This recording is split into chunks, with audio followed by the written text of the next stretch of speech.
अनिका का ये जवाब सुनकर कामिनी ने अपने दोनों हाथों से स्टीयरिंग को कस के पकड़ा, फिर अपना एक हाथ जोर से विंडो के कांच पर दे मारा। फोन पर चिल्लाते हुए कामिनी ने अनिका से कहा, मैं जानती हूँ तुम ये क्यों कर रही हो। तुम्हें लगता है कंपनी न मिलने पर कुणाल मुझसे शादी नहीं करेगा? तो ठीक है, आज शाम 6 बजे होटल पैराडाइज के बॉलरूम में आ जाना। अपनी आंखों से देख लेना कुणाल कितना प्यार करता है मुझे। अगर हिम्मत हो तो आ जाना। और एक बात अनिका, तुम्हारे बीते हुए कल के बारे में तुमसे ज्यादा मैं जानती हूँ। अगर तुम्हारे पास्ट के बारे में कुछ अहम बातें जानना चाहती हो तो जरूर आना। होटल पैराडाइज इंटरनेशनल बॉलरूम, शाम 6 बजे। इतना कहकर कामिनी ने फोन काट दिया। अनिका हैरान हो गई। कामिनी जरूर कोई ऐसी बात जानती थी जो अनिका के पास्ट से जुड़ी थी, पर क्या बात हो सकती थी वो? अनिका ने सोचा, क्या वो बात फार्मा कंपनी से जुड़ी थी, या शायद उसकी शादी से जुड़ी थी, या फिर उसके खोए बेटे की। अनिका के मन में ये ख्याल चल ही रहा था कि स्वीट की डोरबेल बजी। शरारती रिया स्कूल प्रोजेक्ट से बचने का बहाना ढूंढ रही थी। डोरबेल बजते ही उसने ऐलान कर दिया, दरवाजा मैं खोलूंगी। रिया ने दरवाजा खोला। सामने रूम सर्विस करने आया मनोज खड़ा था। मनोज ने बड़े प्यार से रिया को पूछा, मैम रूम सर्विस? रिया ने मुस्कुराकर मनोज को अंदर आने का इशारा किया। मनोज वैक्यूम क्लीनर से फर्श साफ करने लगा। तभी उसका ध्यान बालकनी में खड़ी अनिका पर गया। मनोज को तुरंत एहसास हो गया कि ये वही लड़की है जिसे वो ढूंढ रहा था। रूम की क्लीनिंग पूरी करने के बाद मनोज ने अपना वैक्यूम क्लीनर उठाया और दूसरे हाथ से कैप थोड़ा ऊपर करके अनिका से बोला, thank you ma'am, hope you have a great day. Anika ने अपने पर्स से 100 की नोट निकाली और मनोज के हाथ में थमा दी। मनोज ने अपनी जेब से कुणाल का लेटर निकाला और अनिका के हाथ में दे दिया। जाते हुए मनोज फिर से मुड़ा और मुस्कुराकर अनिका को थैंक यू कहा। अनिका को लगा शायद ये होटल का कोई बिल होगा। उसने लेटर को अनफोल्ड किया। लेटर में जो लिखा था वो पढ़कर अनिका सरप्राइज हो गई। लेटर में लिखा था, आखिर हमारा खत आपके कमरे तक पहुंच ही गया। हमारी दोस्ती को भी एक मौका दीजिए। आज शाम 6 बजे होटल बॉलरूम। लेटर की लिखावट पर से अनिका ये समझ गई थी कि ये हरकत कुणाल की थी। बस अनिका को ये बात समझ नहीं आ रही थी, कुणाल अगर आज शाम को बॉलरूम में कामिनी को प्रपोज करने वाला था तो उसने अनिका को वहां क्यों बुलाया था? Presidential suite 2401। रोहित अपने स्वीट में वीडियो कॉन्फ्रेंस के जरिए कंपनी के बोर्ड मेंबर की मीट अटेंड कर रहा था। उसके फोन पर बार बार कंपनी का आईटी हेड सैम फोन कर रहा था। रोहित को पता था कि सैम के पास जरूर डॉक्टर अमृता की कोई न्यूज होगी। कॉन्फ्रेंस खत्म करने के बाद रोहित सैम को फोन लगाने ही वाला था कि आर्यन की ट्यूशन टीचर मैरी आर्यन के रूम से बाहर आई। मैरी 35 वर्ष की ऊंची, सांवली और काफी प्रभावशाली पर्सनालिटी वाली औरत थी। मैरी की शक्ल पर गुस्सा साफ नजर आ रहा था। मैरी की चाल थोड़ी अजीब थी। वो चलती तो ऐसा लगता था जैसे कोई मॉडल कैट वॉक कर रही हो। आर्यन के कमरे से बाहर निकलते ही मैरी जोर जोर से रोहित को आवाज लगाने लगी, Mister Rohit, Mister Rohit, your son is just impossible. Mister Rohit, आपको मेरी बात मान लेनी चाहिए। Aryan is not normal. उसे स्पेशल बच्चों के साथ स्पेशल स्कूल में भेजना चाहिए। वैसे मैरी कई बार रोहित को ये बात बता चुकी थी, लेकिन रोहित जब भी ये बात सुनता वो बात टालने की कोशिश करता। स्पेशल स्कूल में डालने का मतलब था कि आर्यन एक मेंटली चैलेंज लड़का था। रोहित को ये बिल्कुल मंजूर नहीं था। रोहित ने टीचर से रिक्वेस्ट की। रोहित ने मैरी को सोफे पर बैठने की रिक्वेस्ट की। प्लीज बैठिए, क्या हुआ मुझे बताइए। Mister Rohit, how should I explain you? Aryan is bad in every subject. कोई बच्चा अगर 1 या 2 सब्जेक्ट में भी वीक हो तो मैं समझ सकती हूँ। आर्यन हर सब्जेक्ट में 0 है। ईवीएस उसे बोरिंग लगती है और उसके लिए बहुत ज्यादा डिफिकल्ट। ना तो वो होमवर्क करता है, ना तो ट्यूशन के वक्त पढ़ाई में ध्यान देता है। I am fed up mister Rohit. Rohit रोज की कंप्लेंट सुनकर परेशान हो गया था, मगर वो चाहता था कि टीचर उसे यही पढ़ाए। रोहित ने ड्रॉर से चेक बुक निकाली और एक चेक साइन करने लगा। रोहित ने टीचर से कहा, देखिए टीचर, मैं इस महीने से आपकी सैलरी डबल कर देता हूँ। आप अगर थोड़ा एक्स्ट्रा टाइम लेकर आर्यन को पढ़ा दें।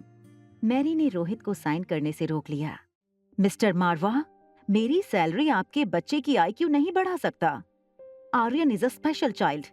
आई think he needs special attention. I hope you understand. Mary teacher खड़ी होकर कमरे से बाहर निकल गई।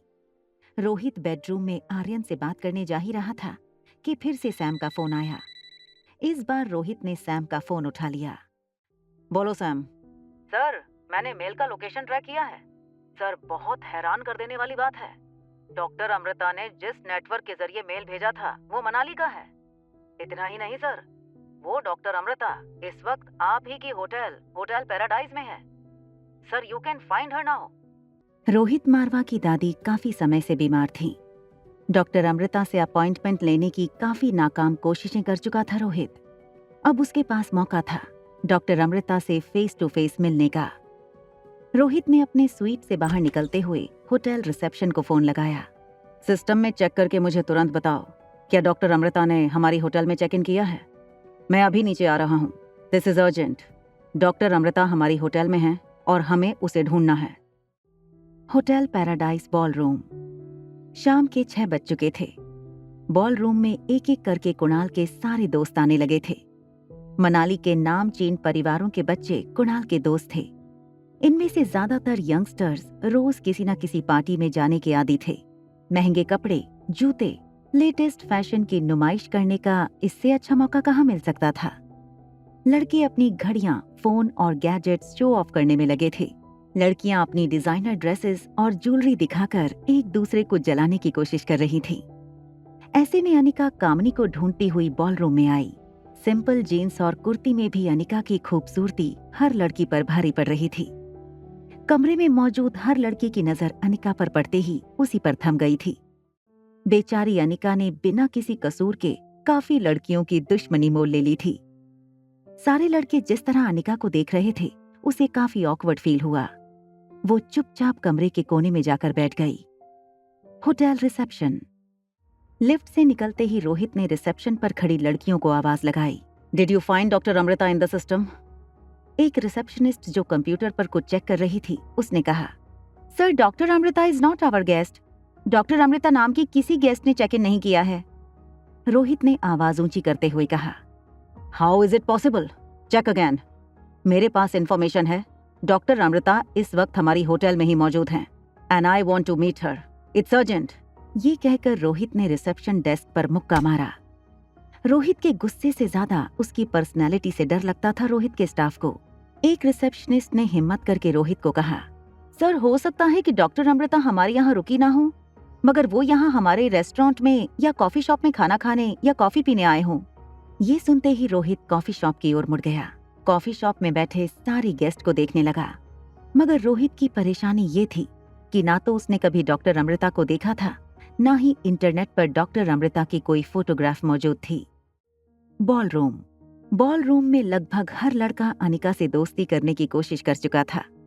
कोई उसका नाम पूछता तो कोई नंबर मांगता। एक लड़के ने तो अनिका को बॉलीवुड की फिल्म की ऑफर कर दी। अनिका सबसे बस एक ही चीज कहती, नॉट इंटरेस्टेड। तभी वहां कामिनी अपनी दोस्त पूजा के साथ आई। कामिनी ने ऑफ शोल्डर 1 पीस गाउन पहना था। गाउन की लंबाई कुछ ज्यादा थी। कामिनी ने दोनों हाथों से गाउन को उठाया था। गले में हीरों का हार, मैचिंग ब्रेसलेट और कानों में बड़े डायमंड स्टडेड झुमके। भारत की ज्यादातर लड़कियां शादी में इतना नहीं सजती होंगी जितना कामिनी इस पार्टी के लिए सज के आई थी। कामिनी को इस रूप में देखकर सारे फ्रेंड्स चौंक गए। लोग तरह तरह की कमेंट करने लगे। किसी ने कहा, क्या बात है कामिनी, आज कुछ स्पेशल है क्या? तो किसी ने कहा, कोई हमें भी तो बताओ, किस बात की पार्टी है आज? कहीं आज तुम दोनों कोई बड़ा अनाउंसमेंट तो नहीं करने वाले? ये सुनकर कामिनी के गाल लाल हो गए। वो चाहकर भी अपनी स्माइल नहीं छुपा सकती थी। कामिनी ने दोनों हाथ उठाकर सबसे शांत रहने की रिक्वेस्ट की और कहा, थोड़ी देर रुक जाओ, सब कुछ पता चल जाएगा, तब तक पार्टी एंजॉय करो। लाउड म्यूजिक बजने लगा। वाइन की बोतलें खुलने लगी। लड़के लड़की आपस में डांस करने लगे। वैसे तो कामिनी ने अनिका को देख लिया था, मगर वो जानबूझकर अनिका से 2 टेबल दूर जाकर बैठी। अनिका समझ गई कि कामिनी चाहती है कि वो उसके पास जाए। अनिका कामिनी के टेबल के पास जाकर खड़ी हो गई। अनिका ने कामिनी को रिक्वेस्ट करते हुए पूछा, कामिनी, अगर तुम मेरे बेटे के बारे में कुछ जानती हो तो प्लीज मुझे बताओ। कामिनी अनिका को घूरने लगी। अनिका की खूबसूरती कामिनी की आंखों में चुभने लगी थी। कुछ ही सेकंड में कामिनी को एहसास हो गया कि सादे लिबास में भी अनिका कामिनी से काफी ज्यादा खूबसूरत लग रही थी। कामिनी की जलन अचानक गुस्से में बदल गई। उसने बड़ी रूडली अनिका से कहा, सच बताओ, क्यों आई हो तुम यहाँ? तुम्हें क्या लगता है तुम्हारा ये बदला हुआ रूप देखकर कुणाल मुझसे रिश्ता तोड़ देगा? ये तुम्हारा वहम है। अनिका कामिनी के बगल में आकर बैठ गई। अनिका कामिनी के कंधे पर हाथ रखकर बोली, देखो, मेरा ऐसा कोई इंटेंशन नहीं है। मैं बस अपने खोई बेटे को वापस पाना चाहती हूँ। मुझे बस उसके बारे में बता दो, वो कहाँ है। कामिनी की आवाज अब जोर पकड़ रही थी। और कितने दाग लगाओगी परिवार पर? बेशर्मी की हद होती है। एक नाजायज बच्चे को लेकर घूम रही हो, दूसरे का पता पूछ रही हो, और अब यहाँ मुझसे मेरा प्यार छीनने की कोशिश कर रही हो। अच्छा किया था मैंने तुम्हारे साथ। इतनी मोटी और बदसूरत होने के बावजूद कुंवारी मां बन गई थी। अगर तुम उस वक्त ऐसी लगती तो पता ही नहीं क्या करती। अनिका ये बात सुनकर चौंक गई। उसने कामिनी से पूछा, क्या मतलब है तुम्हारा? क्या किया था उन्होंने मेरे साथ? कामिनी को पता था लाउड म्यूजिक में उन दोनों की बातें कोई नहीं सुन पाएगा। कामिनी ने ग्लास में जूस का सिप लिया और बड़े कैजुअल अंदाज से बोली, मेरी माँ ने ही तुम्हें कुछ इंजेक्शन दिए थे जिससे तुम्हारे शरीर में हार्मोनल इम्बैलेंस हो गया और तुम एक बदसूरत मोटी हो गई। ये बात सुनकर अनिका को एक पल ऐसा लगा कि कामिनी की जान ले लूं। सौतेली बेटी होने की कोई इतनी बड़ी सजा कैसे दे सकता था? अनिका के चेहरे का रंग उड़ते देख कामिनी को मजा आने लगा था। जले पर नमक छिड़कते हुए कामिनी ने कहा, मगर तुम्हारा मन ना बदल पाई मेरी माँ। इतनी मोटी और बदसूरत होने के बावजूद पता नहीं किस आवारा के साथ रात बिताकर आई थी। शी, तुम्हें तो सौतेली बहन कहने में भी शर्म आती है। अब जाओ यहाँ से, कुणाल दोबारा तुमसे रिश्ता नहीं जोड़ेगा। अनिका को ये सारी बातें तीर की तरह चुभ रही थीं, मगर वो सब कुछ बर्दाश्त करती गई क्योंकि उसे उसके बच्चे तक पहुंचने का कोई क्लू चाहिए था। वो फिर से कामिनी को गिड़गिड़ाकर पूछने लगी, देखो कामिनी, तुम्हें कुछ भी पता है मेरे बेटे के बारे में तो प्लीज बताओ मुझे। मैं तुम्हारे आगे हाथ जोड़ती हूँ।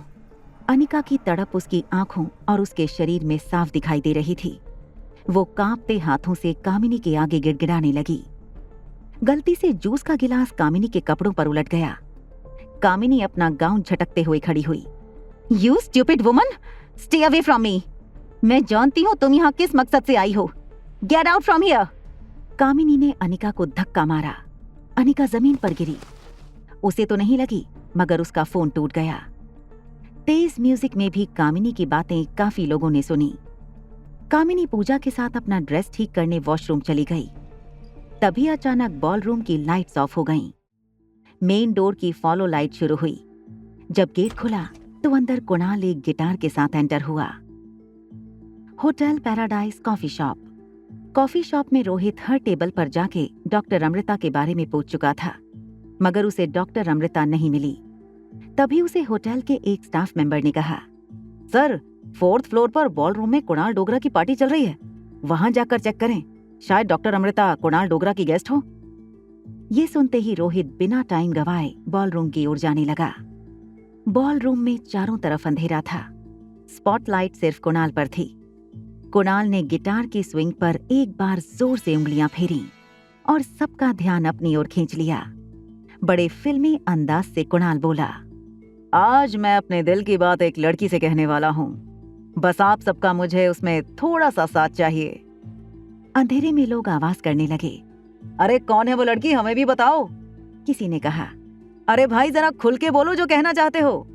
तो कहीं से आवाज आई, एक काम करो, कोई अच्छा सा गाना गाओ। बॉलरूम में हल्की लाल लाइट ऑन हुई। कुणाल की नजर फोन ऑन करने की कोशिश करती हुई अनिका पर पड़ी। कुणाल की उंगलियां गिटार स्ट्रिंग पर घूमने लगी। वो गिटार पर एक रोमांटिक धुन बजाने लगा। सब लोग सुर में ताली बजाकर और चुटकी बजाकर उसका साथ दे रहे थे। वॉशरूम से कामिनी पूजा के साथ बाहर आई। कामिनी ने देखा कि उसने कुणाल की एंट्री मिस कर दी थी। उसने अपना एक पांव जोर से जमीन पर पटका और पूजा से कहा, उस अनिका ने पूरी शाम का मजा खराब कर दिया। एक लड़की को देखा तो के सारे एपिसोड्स को सुनने के लिए डिस्क्रिप्शन में दी हुई लिंक से डाउनलोड कीजिए पॉकेट FM ऐप।